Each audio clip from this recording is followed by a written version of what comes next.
would so expiate each past offence, that in from thence the innocent would wish themselves like me, when with such crimes they such repentance sing. Hello, the soprano, Emma Kirkby, who has recently been made a dame, is an icon, perhaps the icon, of early music, which is basically the 600 years of works written before the death of J.S. Bach in 1750. Emma Kirkby is unique for her purity of tone and her ability to convey words and ideas from music that, without her, might otherwise have been forgotten. Although her voice is smaller in comparison to her operatic counterparts, the way she uses it has had a big impact on the very art of singing. It's no surprise that a recent poll included her as one of the top 20 sopranos of all time. Not bad for someone who never set out to be a professional singer. But once discovered, there's been no stopping her curiosity and enthusiasm for music that ranges from medieval plainchant to the high Baroque of the 18th century.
She is the perfect non-diva, I have to say. And none of the nose-in-the-air diva presentation. Emma has no hang-ups about the way she is treated or the glorification, the pedestal for the singer. Excuse me. Let's try that. It's just, what length is my singing? She's an instrument for transmitting ideas, and her ideas are extremely well worked out. And they can make it short afterwards. The words come first, and the music is the vehicle. But this is why with Emma there is no change between her speaking voice and her singing voice. Full fathom 5 thy father lies, of his bones are coral made, those are pearls that were his eyes, nothing of him that doth fade, but doth suffer a sea change into something rich and strange. Sea nymphs hourly ring his bell, hark, now I hear them, hark, now I hear them, ding dong bell, ding dong bell, ding dong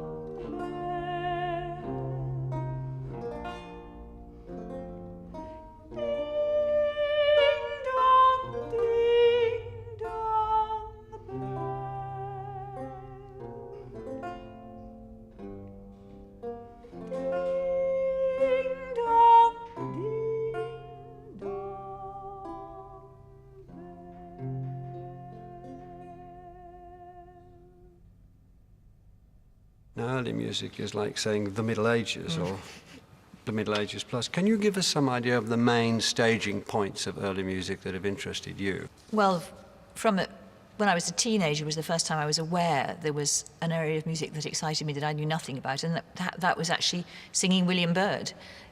Aged about 14, Byrd 4-part mass with 4 voices, and it was amazing.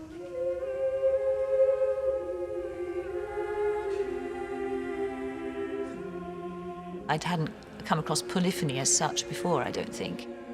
It starts with the idea of the choiring of angels, of the interweaving lines. They really were consciously imitating the choiring of angels by then. Angels don't have to breathe. They don't have lungs, but humans do. And so you have this interweaving of the lines. Everyone takes breaths at different moments and you're not aware of it because of the other lines continuing. And that thrilled me. I think polyphony is where I really feel at home. You'd done what could be called fairly serious singing at your school, at public school at Sherborne, hadn't you? Well, mainly in the madrigal group, which was great. Yes, I mean, that's what started me off on that sort of singing. But we didn't have individual singing lessons at the school then, and I'm not sorry about this. I don't think it did me any harm just to be singing, fitting in with other people and not really worrying so much about my own sound until later. I quite liked that. I didn't think of myself as a solo singer. I just sang.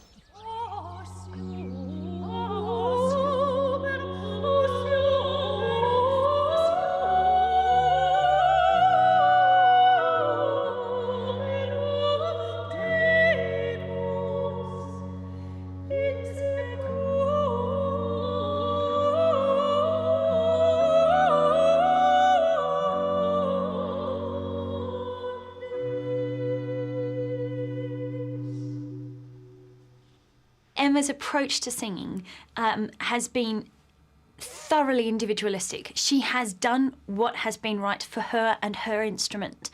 And what she's therefore done for the rest of us, for those of us who've come since, has been to enable us to embrace our own individuality and still be successful as singers. I know I wouldn't have a career if it hadn't been for the pioneering path that she's paved.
You've said somewhere that you thought if you'd gone to music college, it wouldn't have done you much good. I think that's right, at that point, yes, because there was no interest really in that size of voice or in this repertoire.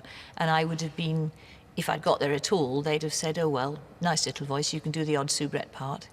But I wouldn't have been very interested in that repertoire, I don't think. You went to Oxford to read classics. Mm-hmm. Obviously you enjoyed it. Oh, I loved it, yes, yes. Yes, especially the literature. I mean, that's what I really enjoyed. And I loved the languages, but I sang all the time in between. And the second half was philosophy and ancient history, which I'd always thought it might not suit me quite so well. I wasn't a historian, I wasn't a philosopher really, and that gave me an excuse, in a sense, to do more singing. I was getting so keen by then on the other things. It was quite convenient that it worked out that way. At that time, Oxford University was the centre of the burgeoning early music movement. Scholars and musicians alike were rediscovering lesser-known composers from the 16th and 17th centuries. They wanted to make their performances sound as authentic as possible.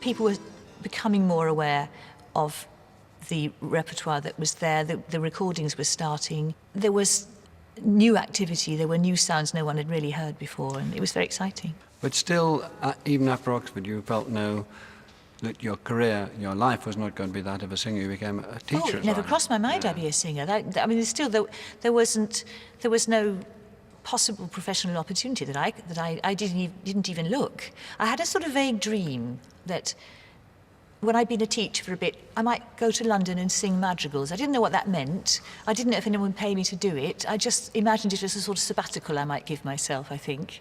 Was this consequent on meeting Anthony Rooley? Yes, that was the real catalyst. And he was looking for a soprano for his projects. He had the other voices by then. I was always interested in the underdog, the forgotten voice. I listened to the sopranos who were working around 1972, 73, and they had such wide wobbles at the time. And I couldn't hear the language they were singing, never mind specific words. And it really wasn't the kind of sound I was looking for. I was really despairing. We were coming up to the first recording sessions, and I heard Emma singing in one of the college choirs in Oxford. And I heard this sound at the top of the choir. And I thought, that is the sound we need for the ensemble. And then after this concert, he rang 2 days later saying, "I've found my soprano now." And I said, "Oh, good, who is she?" And he said, "You." And I said, "You're mad, you can't mean this." He said, "Yeah, I've heard the sound." And I said, "Well, I haven't got a technique." He said, "Well, you better get one." From the first session, when we first started rehearsing, it was a sound that was distinctive. And it woke everybody up. Not all of the singers that she sang with were equally pleased. They thought I'd brought in this amateur and that she hadn't the training that was needed. And in fact, to Emma's dues, she went out and got herself her singing lessons immediately. So I found myself a teacher, and that was Jessica Cash. The first lesson I had, I took her something I knew I couldn't do, which was a very simple chorale melody in a Bach cantata. There was fast aria later on that went quite flashily and with lots of little notes, and that was all right, but I couldn't string 2 notes together. And I said, "I'm really sorry, I'm afraid my voice is a bit tight." And she said, "No, it's one of the looser voices I've met. You're the one that's tight."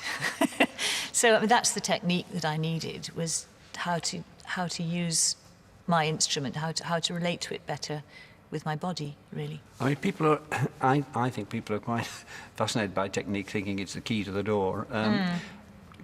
Can you give us a specific example? It's you that's tight, not the boy, and so on. What are we talking about? How did she, that bit you couldn't sing, so you took yours, "I can't sing this." Now then, what did she say? How did she teach you to sing it? We'd spent most of the time actually working out how to start, working out the very beginning, how you actually just hit the first note, what happens there, because my brain was going 19 to the dozen. You know, it was working so hard that it was stopping my body getting involved. So what she was trying to do was slow me down, in a sense, and get me to trust my voice.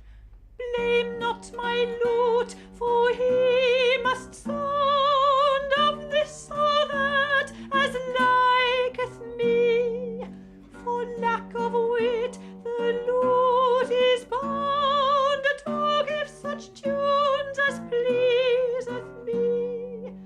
Though my songs be somewhat strange, and speak such words as touch thy change, blame not my lute.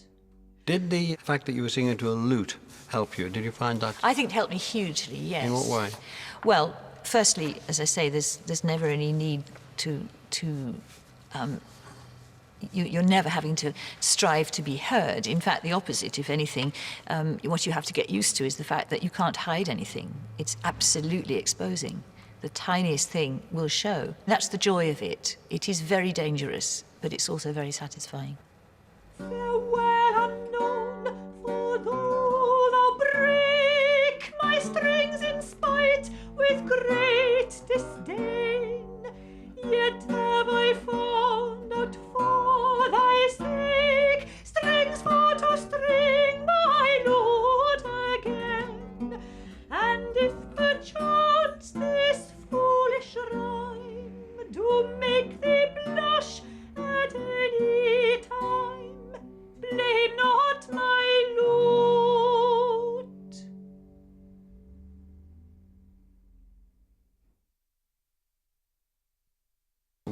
Took your career on? Messiah was the big break, really.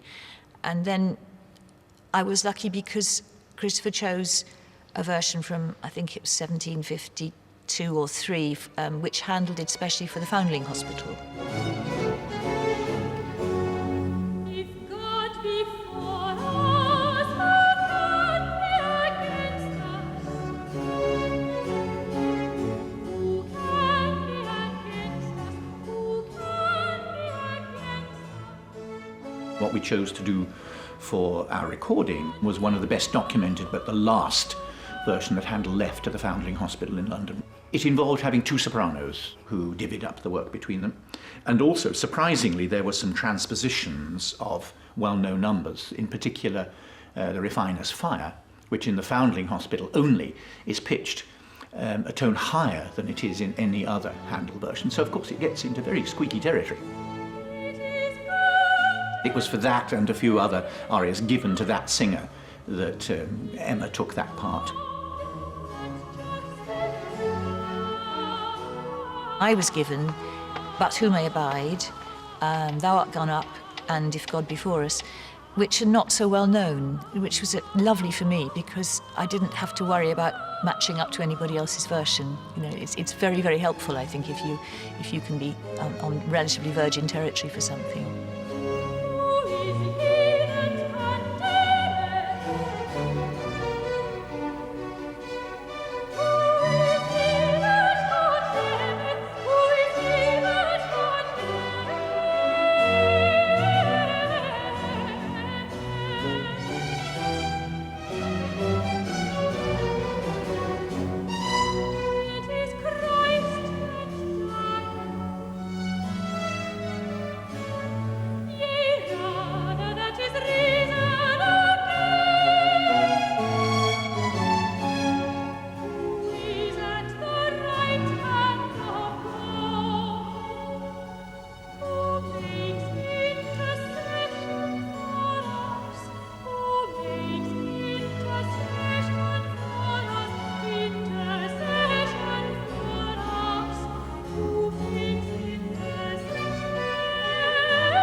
Emma Kirkby has very distinctive looks, which are very natural and by some convenient fluke happen to make her look rather like a Piero della Francesca angel, which is very useful if you're going to sing music from that period, I think. In fact, there's a picture of the Nativity by Piero della Francesca, which has 4 or 5 Emma Kirkbys all playing their lutes. It's really very, very clever of her to acquire this look.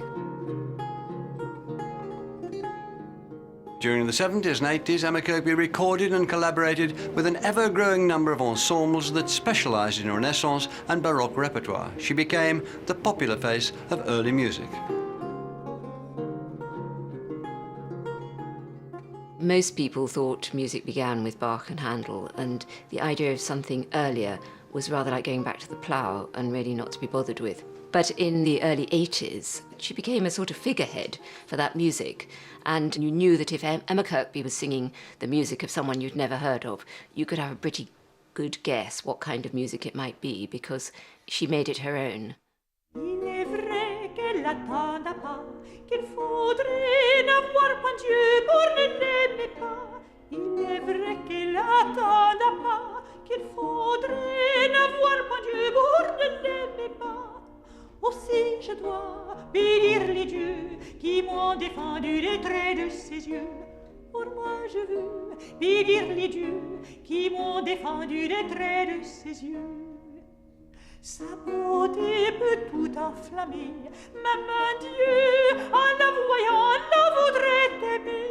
Sa beauté peut tout enflammer, même un Dieu en la voyant la voudrait aimer. Pour moi je veux bénir les dieux qui m'ont défendu des traits de ses yeux. Pour moi je veux bénir les dieux qui m'ont défendu des traits de ses yeux. What you were doing had not been done on any with that intensity before. It was new. It was coming up. There was quite a lot of opposition to it, and people weren't always entirely complimentary. No, well, it still is, I think. Yes, I mean, voices, it's a very subjective business. People really get very passionate about what they feel about voices. And yes, some people said it was ridiculous, it was starved, it was dull. Alfred Teller, the countertenor, described it as vegetarian. I mean, Yes, most music for vegetarians, they said. Yes, that's right. The bad reviews are the ones that really stick in the mind, aren't they? The ones you remember. And somebody said, listening to Emma Kirkby sing is about as interesting as an entire meal of plain yoghurt. So that went into the sort of, into our world after that. A bit more yoghurt here, please. I mean, it doesn't matter now, but did that hurt at the time? I mean, every bad review's got a grain of truth in it, so it's worth looking for that. There will be something. I mean, you don't start fully, you don't spring fully armed from the thigh of Zeus, do you? You take a while getting yourself sorted. And I was acutely aware of things that weren't right yet. I was hugely enjoying myself, but it wasn't what I really felt that I was capable of yet. It takes a long time.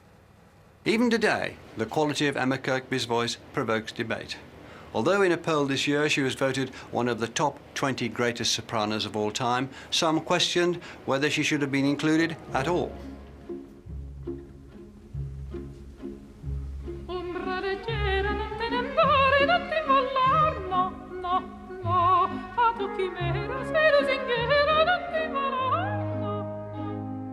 Most great singers have excelled or become known in later repertoire because that tends to be operatic.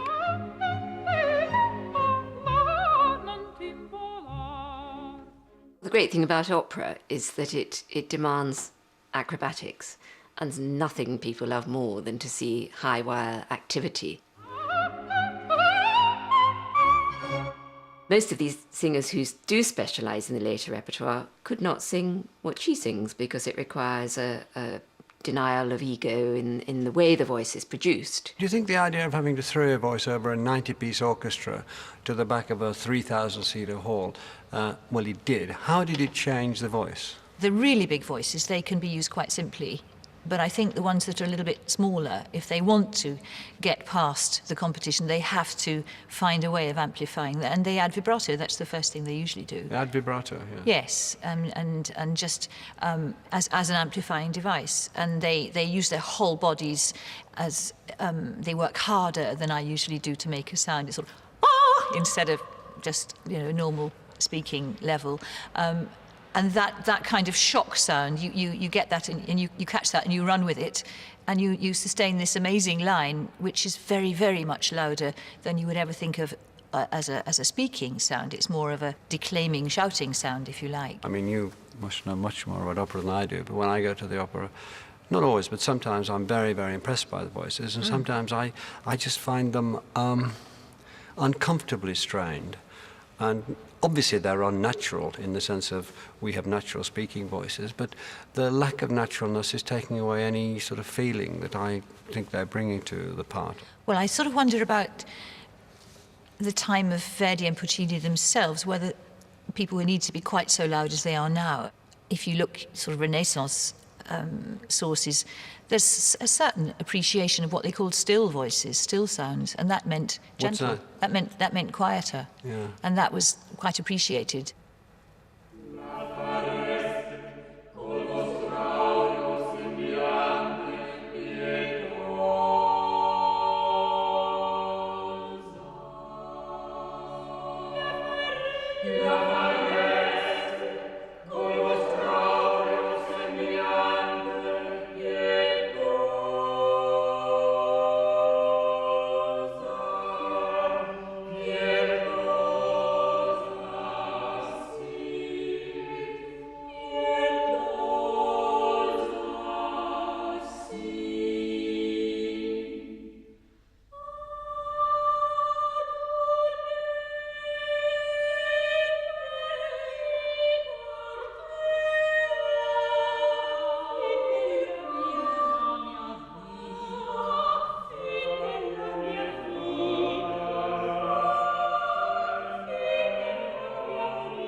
Emma Kirkby's success in bringing Renaissance music to a wider audience encouraged musicians to look even further back in time for inspiration.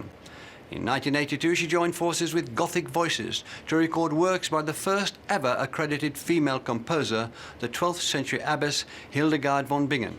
It was an enormous and immediate success.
What took you to music by Hildegard of Bingen? We're in a church that has a 12th century foundation and part still here, which is the time in which she lived. And she was, certainly to me, to most people, completely unknown, but turns out to have been a very, very fine musician, a big figure in medieval culture, Indeed, if we can use that word yes, for then, indeed. and brought up by nuns by the side of a monastery, herself then becoming an abbess and then devoting herself to music. So there's a romantic story about her. What qualities do you think the music has that caught people's imagination and affection? There's just a rapture in it. You can't really resist it. These soaring melodies, it starts off quite simply and then it just builds and builds and builds. A group of voices answering, and we had, for some of the tracks, the hurdy-gurdy playing, which does give a wonderful foundation to it. It somehow is something wonderful then for the voices to sing against.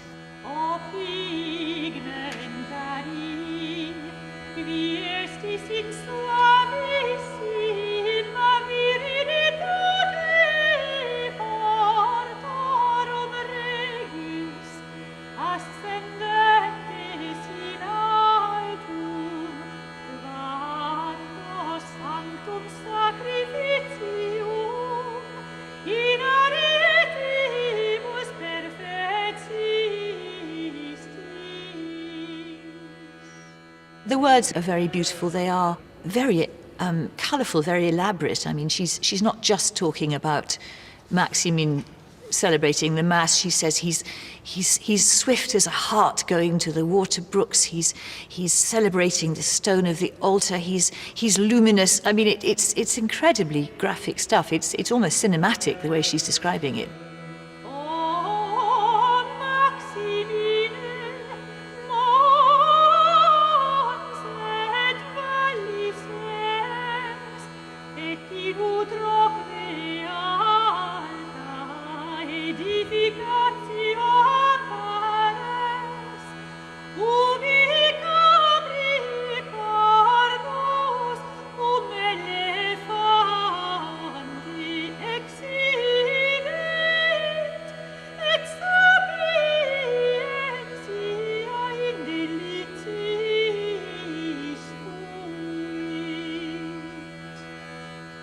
Oh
You are absolutely together.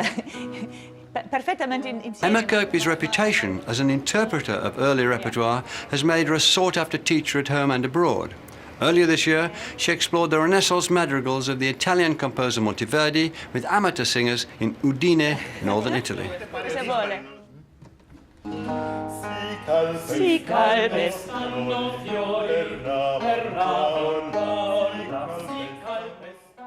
What were you trying to do when you were taking course to Newcastle or coaching Italians in Monteverdi?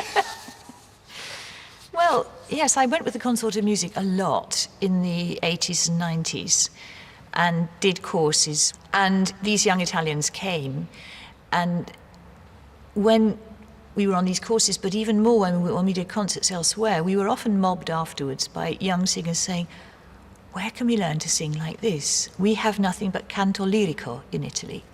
Now, canto lirico means getting a really, really wonderful big voice going such that we don't really hear the words anymore. Words aren't important. And when these singers came along saying, we want to sing like you do these madrigals because we really would like to sing that way, and our teachers don't understand that way, they don't want us to do this repertoire, how can we find out what to do? That was when we started doing courses and encouraging people. Non si apre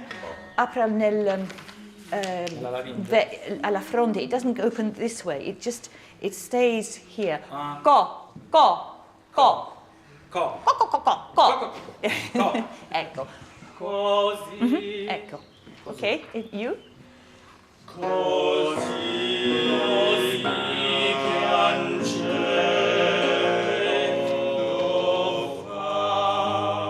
My excuse for coming and telling Italians how to sing their music is that I'm not telling them how to speak Italian, but I'm begging them to sing it as they speak it.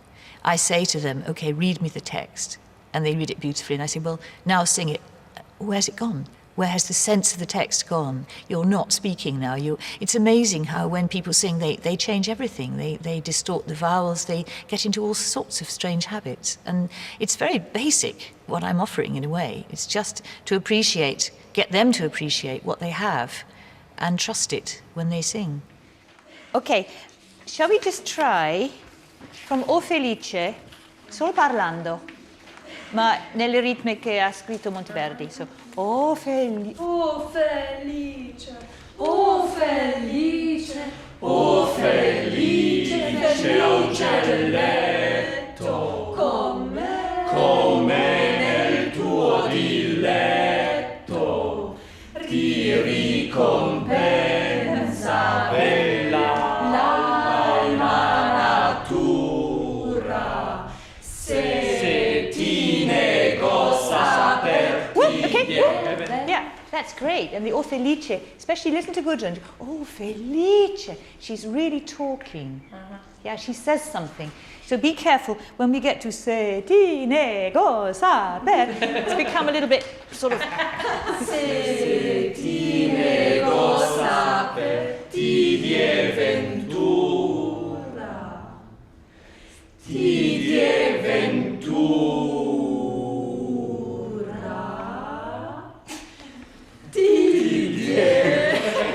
No, that's brilliant. That's perfect. Really. No, that is so good. That's exactly what you should do.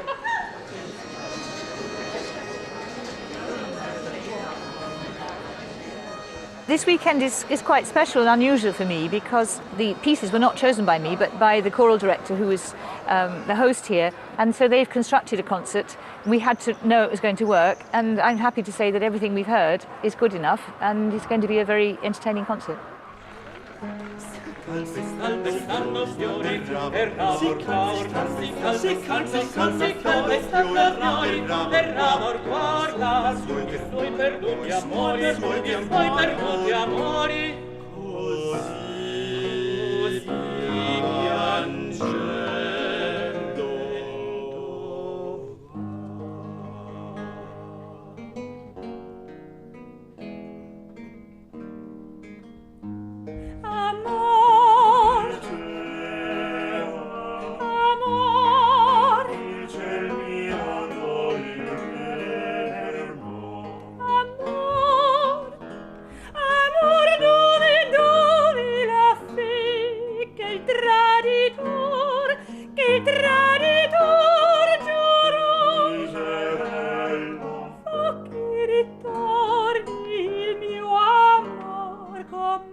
pur fu. Oh, tu mancini, ch'io non mi tormenti più. Non mi tormenti, non mi tormenti. Monteverdi ha cambiato la storia della musica italiana. È stato il primo con la seconda pratica che ha cominciato a pensare alla teatralità e all'importanza della parola prima della musica sul testo. E nonostante siano passati molti anni è interessante ancora studiare questo autore che nasconde sempre un interesse e 1000 segreti ancora inesplorati. Credo che Emma molti li abbia capiti ed è stato particolarmente interessante vedere come lei in questi 3 giorni ci abbia addirittura insegnato la pronuncia italiana, che è abbastanza singolare.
Are you rather surprised that what started out with you and 2 or 3 of your friends as something you enjoyed doing because you wanted to do it has now grown considerably?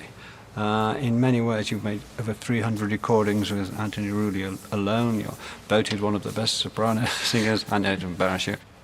What do you think of it? I'm delighted that more people love it. I think when we started making the recordings of the unknown, the untrodden paths that Anthony's so good at finding, people like Jacques de Wert, madrigals, Dowland's songs, and it was heaven. I absolutely loved it. John Dowland is particularly associated with the lute. Can you tell us a little about him and why you like singing his songs? Through his 4 books, about 80-something, just under 90 songs in all, they are astonishing, and I have to say, whenever you get back to him from singing almost anybody else, you do feel a certain frisson that you're in the company of someone really special. Sorrow, sorrow, stay. Lend true repentant tears to a woeful, wretched wight. Hence, despair with thy tormenting fears. Do not, my heart, poor heart, affright. Pity, pity, pity, pity, pity, pity, help now or never. Mark me not to endless pain, mark me not to endless pain. Dowland was a bit of an enigma. Some people think he was a melancholic, but this is fin de siècle stuff. It's around 1600. It's a time when melancholy was a really artistically fashionable thing to explore. Everyone was really into melancholy, and Dowland's songs are incredibly moving, and despair is something you cannot get rid of, and hope is something you must not even hope to get, and you will not get any pity from anyone. I mean, it's as grim as it could possibly get. And then it's got this amazing falling, down, down, down, I fall, arise, I never shall. And yet, it is one of the favourite songs. When people hear it, they just say, God, that's a good song. No help, no hope, there doth remain, but down, down, down, down I fall, but down, down, down, down I fall, down and arise, down and arise, I never shall, but down, down, down, down I fall, but down, down, down, down I fall, down and arise, down and arise,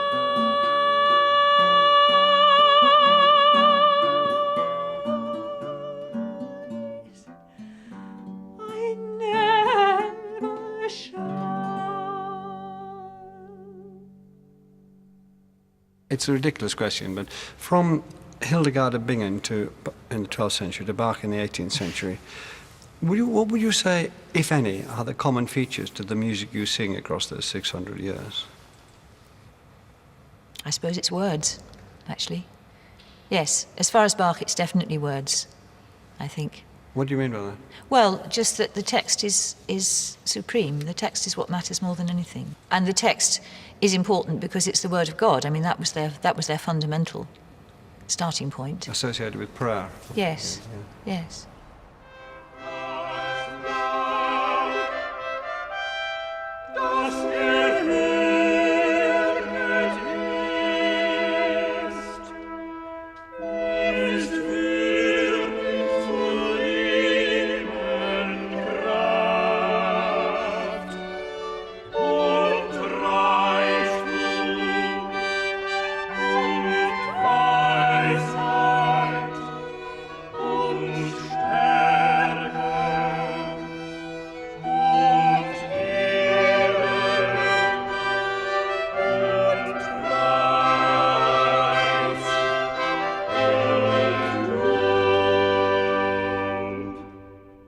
I've got a sort of sense that some of my most devoted fans, I think of them a bit like wine buffs who really love the Beaujolais from a particular slope. You know, when everyone starts buying that Beaujolais, I think some of them will lose interest and they'll go and find something else. You know, I think there's that side of it as well. I think if I became a really household name, it would put some people off. So I'm very happy not to be.